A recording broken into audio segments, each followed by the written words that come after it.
आप सभी का SR success towards channel में स्वागत है। आज हम स्टार्ट करेंगे चैप्टर 8 डी तथा एफ ब्लॉक के तत्व।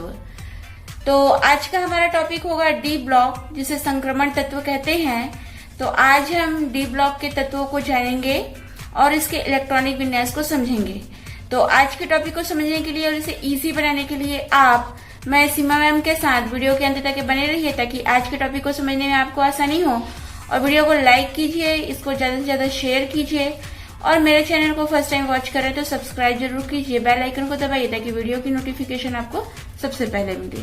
तो चलिए पहले हम आवर्त सारणी की सहायता से हम ये समझते हैं कि जो संक्रमण तत्व होते हैं, जिसे डी ब्लॉक के तत्व कहते हैं, ये क्या होते हैं, आवर्त सारणी में उनका स्थान क्या है, ये सभी चीजों को हम आवर्त सारणी के माध्यम से समझते हैं। आवर्त सारणी में सभी तत्वों को 4 ब्लॉकों में विभाजित किया गया है। जैसा कि हम देख रहे हैं, लेफ्ट साइड में समूह फर्स्ट और सेकंड के तत्वों को एस ब्लॉक के तत्व कहते हैं। राइट साइड के समूह 13 से लेकर के 18 तक के तत्व पी ब्लॉक के तत्व कहलाते हैं। एस ब्लॉक के तत्व और पी ब्लॉक के तत्व के मध्य के तत्व जो समूह 3 से लेकर के समूह 12 तक के तत्व होते हैं, ये डी ब्लॉक के तत्व कहलाते हैं। डी ब्लॉक के तत्वों के गुण एस ब्लॉक के तत्वों के गुण और पी ब्लॉक के तत्वों के गुणों के मध्य के होते हैं। एस ब्लॉक के तत्व विद्युत धनात्मक और पी ब्लॉक के तत्व विद्युत ऋणात्मक होते हैं। तो इस प्रकार आवर्त सारणी में आवर्त नियम के अनुसार विद्युत धनात्मक से विद्युत ऋणात्मक गुणों में संक्रमण का कार्य डी ब्लॉक के तत्व के द्वारा होता है, इसलिए डी ब्लॉक के तत्वों को संक्रमण तत्व कहते हैं। डी ब्लॉक के सभी तत्व धातु होते हैं, इसलिए इन्हें संक्रमण धातु भी कहा जाता है। डी ब्लॉक के तत्वों में 3D, 4D, 5D और 6D उपकोष अपूर्ण होते हैं। इनके अंतिम इलेक्ट्रॉन n-1D उपकोष में प्रवेश करता है। तो आवर्त सारणी से हमने ये समझे कि डी ब्लॉक के तत्व क्या होते हैं, इसे हम परिभाषा के माध्यम से और अच्छी तरीके से समझते हैं। तो संक्रमण तत्व वह है जिसकी मूल अवस्था अथवा किसी अन्य ऑक्सीकरण अवस्था में उसके डी कक्षक इलेक्ट्रॉन से अपूर्ण भरे हो। यानी कहने का मतलब ये है कि जो भी तत्व संक्रमण तत्व के अंतर्गत यानी डी ब्लॉक के तत्व के अंतर्गत आएंगे, वह या तो मूल अवस्था में या किसी भी अन्य ऑक्सीकरण अवस्था में उसके डी कक्षक इलेक्ट्रॉन से अपूर्ण रूप से भरे होंगे, मतलब पूर्ण रूप से डी कक्षक नहीं भरे होंगे। तो उन तत्वों को संक्रमण तत्व कहा जाएगा। इस परिभाषा के आधार पर समूह 12 के तत्व जिंक, कैडमियम और मर्क्यूरी, इसमें मूल अवस्था और उनकी सामान्य ऑक्सीकरण अवस्था में पूर्ण रूप से डी कक्षक भरे होते हैं, यानी कि इनका विन्यास D10 होता है, इसलिए इन्हें संक्रमण तत्व नहीं माना जाता है।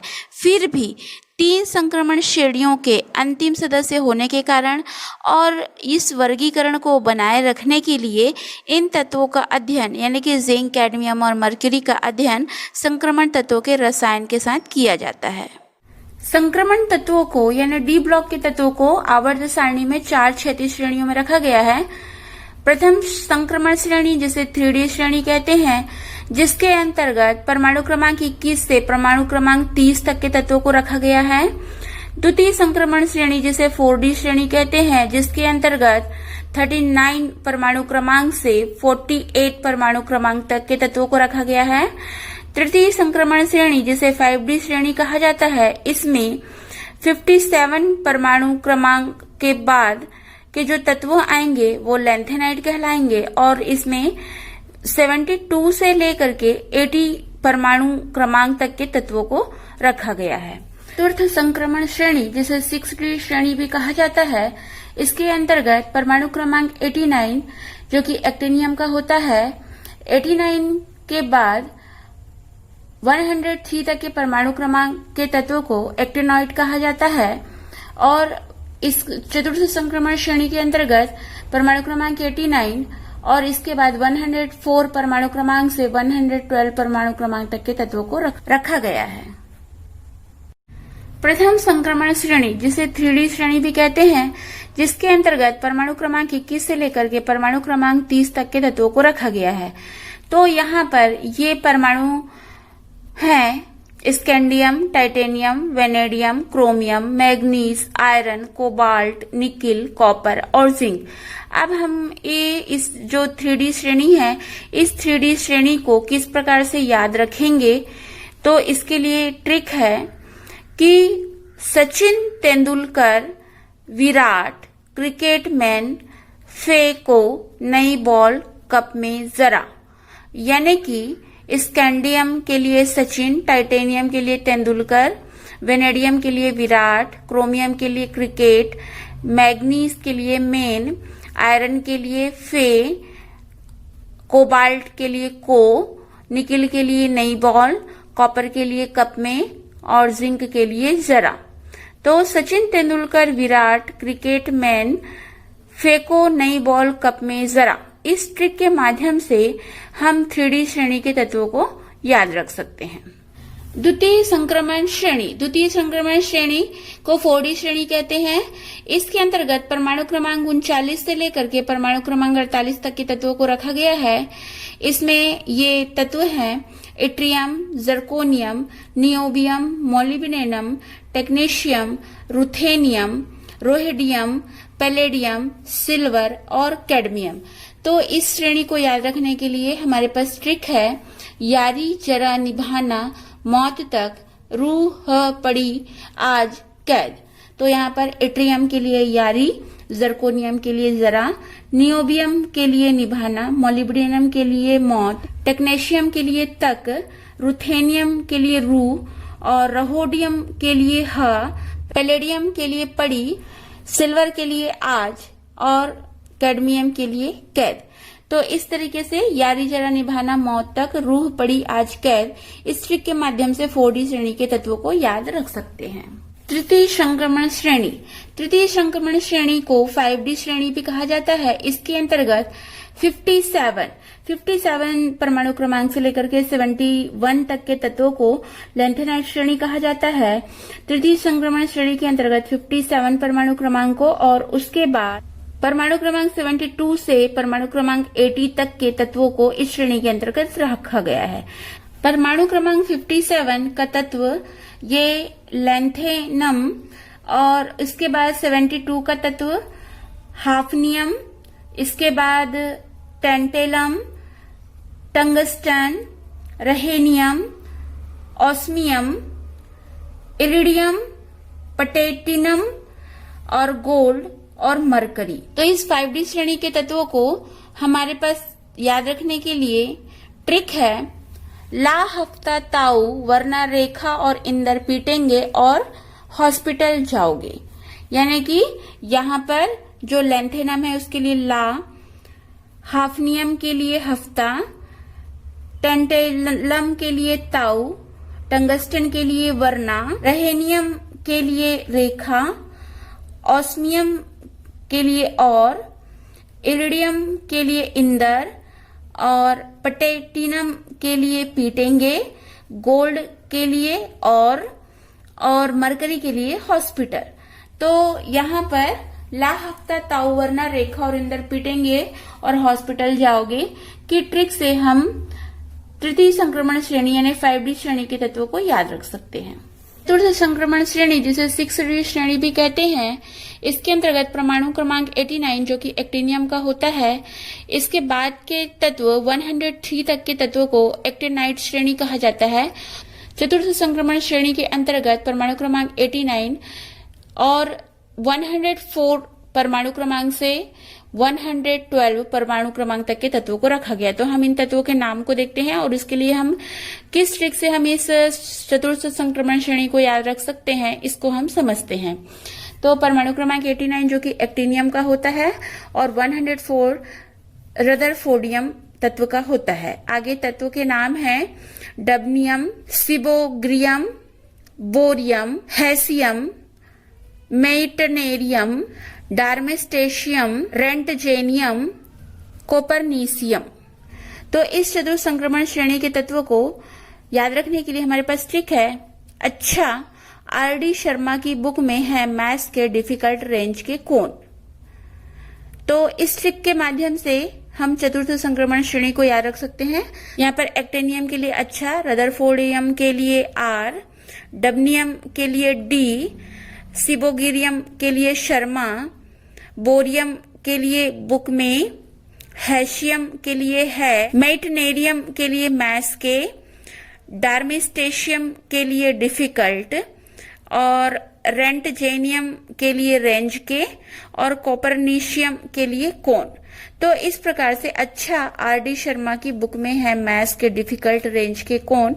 इस ट्रिक से हम चतुर्थ संक्रमण श्रेणी को याद रख सकते हैं। यहाँ पर हमने ट्रिक के माध्यम से समझे कि संक्रमण तत्वों को किस प्रकार से याद रख सकते हैं और इन ट्रिक के माध्यम से हम आसानी से तत्वों को और उनके क्रम को याद रख सकते हैं। तो चलिए आगे हम समझते हैं संक्रमण तत्व यानी जिन्हें डी ब्लॉक के तत्व कहते हैं, इनके इलेक्ट्रॉनिक विन्यास किस प्रकार से लिखे जाते हैं और इनको हम किस प्रकार से बनाएंगे।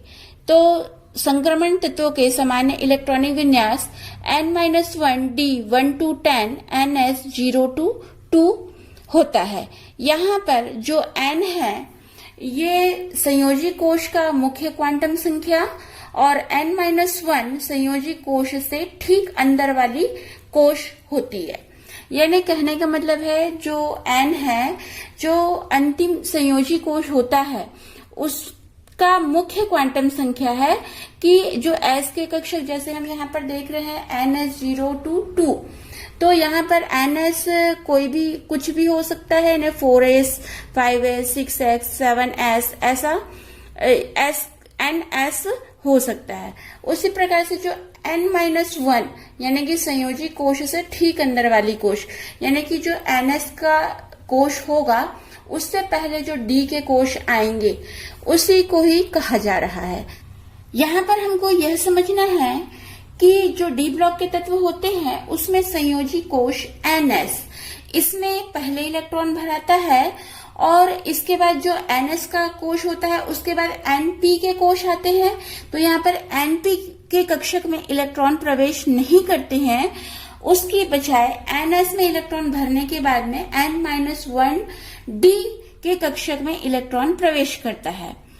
अब एक बात को ध्यान रखना है कि जब ns का कक्षक रिक्त होता है, मतलब अभी हम ये जो इलेक्ट्रॉनिक विन्यास आपके सामने प्रदर्शित है इसको हम समझेंगे अभी। तो ns का जो कक्षक रिक्त होगा तो इसकी ऊर्जा n-1 d कक्षक से कम होने के कारण इलेक्ट्रॉन पहले ns कक्षक में प्रवेश करता है और ns कक्षक में यदि इलेक्ट्रॉन पूर्ण रूप से भरे होते हैं तो ये उच्च ऊर्जा युक्त हो जाता है। तो यहाँ पर n-1 d के कक्षक की ऊर्जा कम होने के कारण यहाँ पर 1 से लेकर के 10 तक के इलेक्ट्रॉन n-1 d कक्षक में प्रवेश करते हैं। इस इलेक्ट्रॉनिक विन्यास के आधार पर जो डी ब्लॉक के तत्व हैं उसमें इलेक्ट्रॉन पहले ns के कक्षक में भरे जाते हैं और ns कक्षक में 0 से लेकर के 2 तक के इलेक्ट्रॉन भरे जाएंगे। इसके बाद जो बचे इलेक्ट्रॉन रहेंगे वो n-1 d जिसमें 1 से लेकर के 10 तक इलेक्ट्रॉन भरे जाएंगे। तो चलिए हम इसको 3d, 4d, 5d और 6d के यहाँ पर इलेक्ट्रॉनिक विन्यास हमको प्रदर्शित है।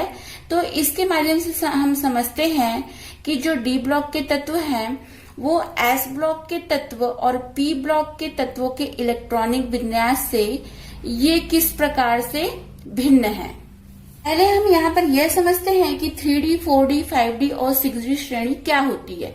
तो यहाँ पर जो 3D श्रेणी के अंतर्गत परमाणु क्रमांक 21 से लेकर के परमाणु क्रमांक 30 तक के तत्वों को रखा गया है, इसमें जो इलेक्ट्रॉन का भरने का क्रम होता है, इसमें पहले जो अंतिम कोश होता है 4s का, उसमें पहले 0 से लेकर के 2 इलेक्ट्रॉन भरे जाते हैं। उसके बाद में जो बचे हुए इलेक्ट्रॉन रहते हैं, मतलब 4s का कक्षक पूर्ण रूप से भर जाने के बाद में जो इलेक्ट्रॉन बचे हुए होते हैं वो 3D कक्षक में प्रवेश करते हैं। यानी यहाँ पर जो 4s के बाद 4p के कक्षक में इलेक्ट्रॉन को प्रवेश करना चाहिए, लेकिन यहाँ पर 4p के कक्षक में प्रवेश ना करके ये 3D के कक्षक में प्रवेश करते हैं, जैसा कि हमको यहाँ पर सामान्य इलेक्ट्रॉनिक विन्यास प्रदर्शित है।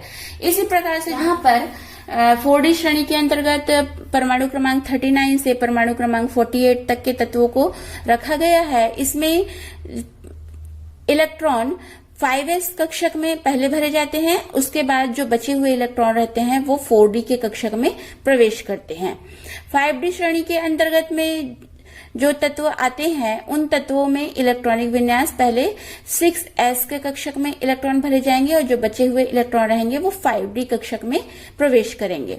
6D श्रेणी के अंतर्गत भी पहले 7s के कक्षक में इलेक्ट्रॉन प्रवेश करेंगे, उसके बाद जो बचे हुए इलेक्ट्रॉन होते हैं वो 6D में प्रवेश करेंगे। तो यहाँ पर जो इलेक्ट्रॉन, जो बाह्य कोश के जो इलेक्ट्रॉन होते हैं वो भरने के बाद में n-1D कक्षक में प्रवेश करने के आधार पर इसको 3D श्रेणी, 4D श्रेणी, 5D श्रेणी और 6D श्रेणी कहा गया है। डी ब्लॉक या संक्रमण तत्व के इलेक्ट्रॉनिक विन्यास एस ब्लॉक के तत्व और पी ब्लॉक के तत्वों के इलेक्ट्रॉनिक विन्यास से कुछ भिन्न प्रदर्शित होते हैं। तो ये इलेक्ट्रॉनिक विन्यास भिन्नता होने का इसका कुछ कारण है। तो ये कारणों को हम समझते हैं क्योंकि जो डी ब्लॉक के तत्व होते हैं इनके इलेक्ट्रॉनिक विन्यास की कुछ विशेषताएं होती है। तो इसको हम कुछ पॉइंट्स में समझते हैं। तो फर्स्ट पॉइंट तो ये है कि इसमें जो इलेक्ट्रॉन है वो पहले ns कक्षक में भरे जाते हैं और इसमें 2 इलेक्ट्रॉन भरने के बाद में इसके आंतरिक कोश में यानी कि n-1D कोश में इलेक्ट्रॉन भरे जाते हैं।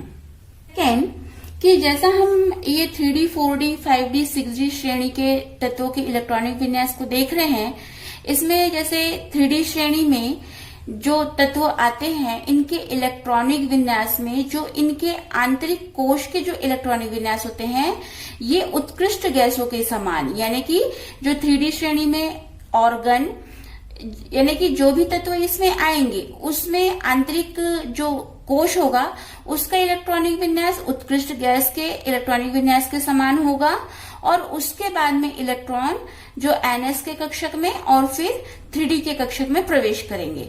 इसी प्रकार से 4D की श्रेणी में क्रिप्टॉन, 5D श्रेणी में जेनॉन और 6D श्रेणी में रेडॉन, ये सभी जो आंतरिक कोश हैं इसमें इलेक्ट्रॉन इन उत्कृष्ट गैसों के समान ही इनके इलेक्ट्रॉनिक विन्यास रहेंगे और उसके बाद के जो इलेक्ट्रॉनिक विन्यास है उसमें ns का कक्षक में इलेक्ट्रॉन भरे जाएंगे और ns का कक्षक पूर्ण होने के बाद में n-1D कक्षक में इलेक्ट्रॉन भरे जाएंगे।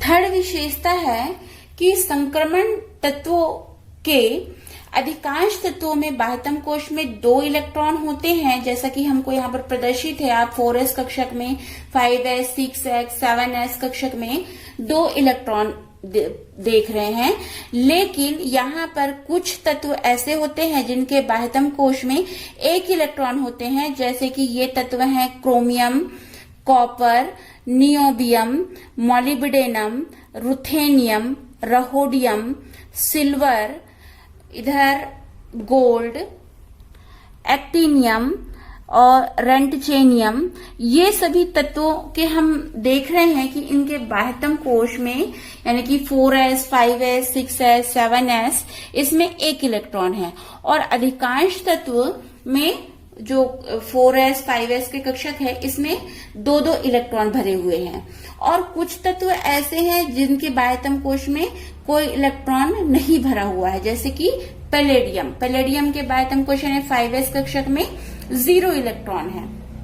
इन विशेषताओं के आधार पर ये संक्रमण तत्व s ब्लॉक और p ब्लॉक के तत्वों के इलेक्ट्रॉनिक विन्यास से अंतर प्रदर्शित करता है।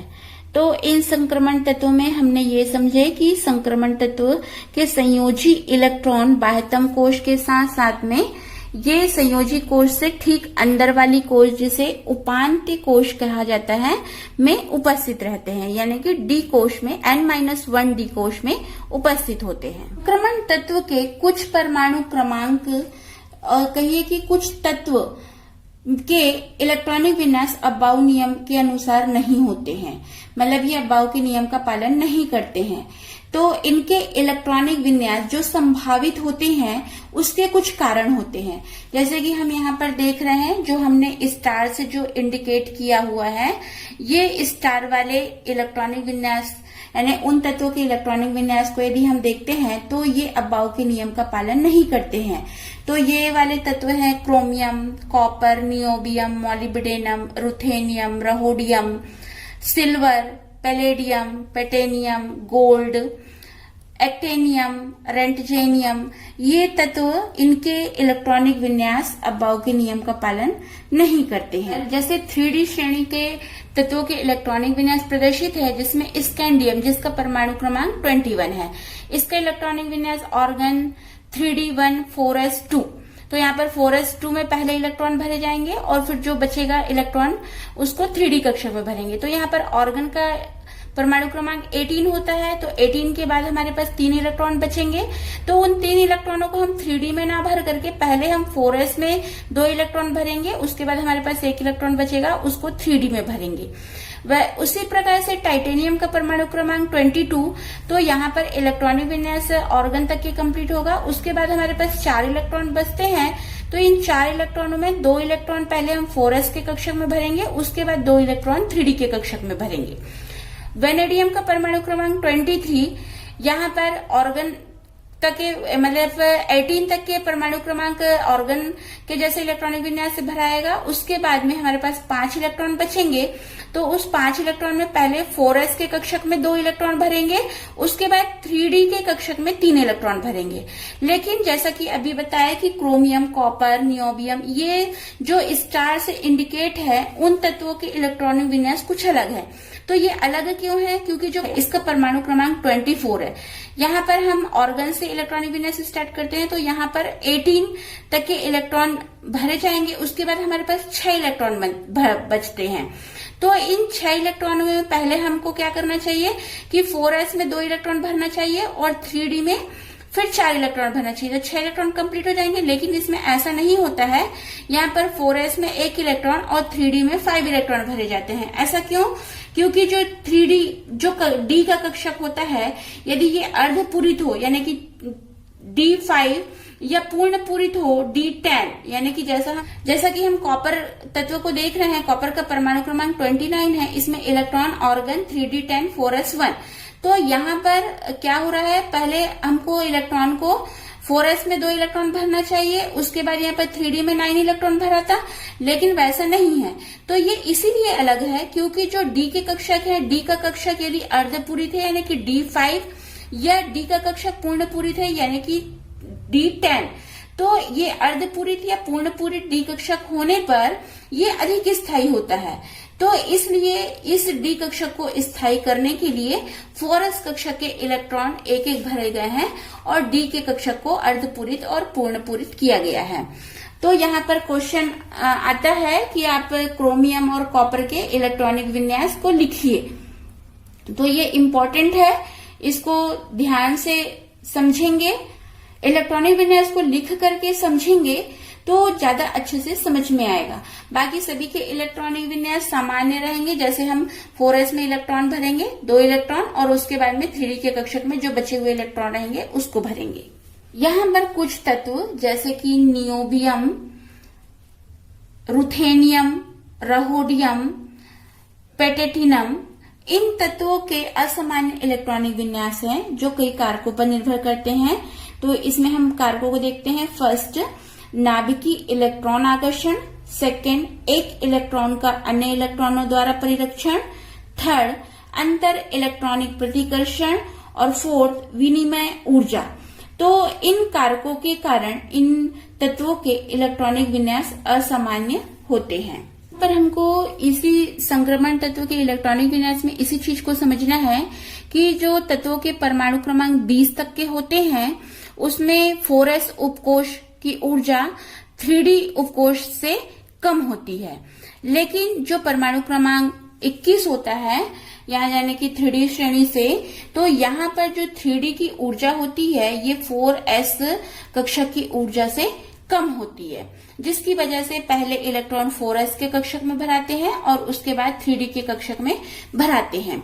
इसी प्रकार से जो लैंथेनम होता है, यहाँ पर लैंथेनम में आप देख रहे हैं लैंथेनम का इलेक्ट्रॉनिक विन्यास जो कि जेनॉन 5d1 और 6s2, और उसके बाद जो हाफेनियम से जो तत्व हैं, मतलब परमाणु क्रमांक 72 से परमाणु क्रमांक 80 के इलेक्ट्रॉनिक विन्यास में जेनॉन 4f14, 5d2 और 6s2 ये ऐसे इलेक्ट्रॉन भरते जाते हैं। मतलब इलेक्ट्रॉन 4f में भराएंगे, उसके बाद 6s में भरेंगे और फिर उसके बाद 5d में इलेक्ट्रॉन भरे जाते हैं। तो यहाँ पर जो इनकी ऊर्जा जो 4f, 5d और 6s, इन कक्षकों की ऊर्जा एक दूसरे के बहुत पास पास होती है, जिसके कारण इलेक्ट्रॉन 4f से कक्षक से भरना प्रारंभ होता है। इसी प्रकार से जो 6d श्रेणी के अंतर्गत जो तत्व आते हैं, इसमें हम देख रहे हैं कि जो एक्टीनियम है, एक्टीनियम का परमाणु क्रमांक रेडॉन 6d1 7s1, लेकिन यहाँ पर जो परमाणु क्रमांक 104 है, यानी कि रदरफोर्डियम से लेकर के परमाणु क्रमांक 112 कोपरनीशियम तक के तत्वों के इलेक्ट्रॉनिक विन्यास में, यानी कि रेडॉन 5f14, 6d2, 7s2, यानी कि यहाँ पर 5f, 6d और 7s की जो ऊर्जा है वो लगभग समान होती है। इस तरह से आज हमने डी ब्लॉक के तत्व यानी संक्रमण तत्वों का सामान्य परिचय हमने समझा, और इसको किस प्रकार से याद रख सकते हैं, इसको ट्रिक के माध्यम से, और इनके इलेक्ट्रॉनिक विन्यास की मुख्य रूप से क्या विशेषता है, इन विशेषताओं के कारण ये डी ब्लॉक के अंतर्गत रखे गए हैं, इन बातों को आज हमने समझने का प्रयास किए।